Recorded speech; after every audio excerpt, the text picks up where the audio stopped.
ठाण्यातील वागळे स्टेट परिसरात डम्पिंग ग्राउंडमुळे मोठ्या प्रमाणावर दुर्गंधी आणि रोगराईचा त्रास या ठिकाणी स्थानिकांना सहन करावा लागतोय।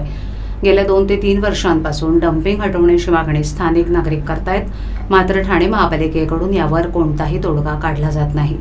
येत्या काही दिवसात हे डम्पिंग ग्राउंड हटवलं गेलं नाही तर तीव्र आंदोलन करत या ठिकाणच्या कचऱ्याच्या गाड्या अडवल्या जातील असा इशारा पालिकेला देत कोणताही कचरा या ठिकाणी टाकू दिला जाणार नाही अशी भूमिका स्थानिक नागरिक घेणार असल्याचं सामाजिक कार्यकर्ते रामेश्वर वचाटे यांनी घेतली आहे।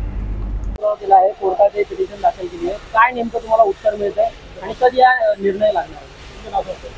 माझं नाव रामेश्वर भीमराव बचाटे। या ठिकाणी मी 2021 पासून या ठिकाणचं डम्पिंग हटलं पाहिजे आम्ही अशी मागणी करतोय, स्थानिक नागरिकांच्या वतीनं मागणी करतोय। परंतु या महानगरपालिकेच्या अधिकाऱ्यांनी आम्हाला फक्त अशी निवेदन अशी उत्तर दिलेली आहेत, उडवाउडवीची उत्तर दिलेली आहेत की आम्ही दुसऱ्या ठिकाणी जागा शोधतोय, ती जागा जोपर्यंत मिळत नाही तोपर्यंत हे डम्पिंग इथेच राहील असं आमच्याकडे पत्र आहे त्यांची। आणि महाराष्ट्र शासनाचे आम्हाला काही उत्तर आले नाही, त्यामुळे गेल्या मे महिन्यामध्ये 2024ला आम्ही हायकोर्टला रिट पिटिशन दाखल केलेली आहे की या ठिकाणचं डम्पिंग हटवण्याची आम्ही मागणी केलेली आहे।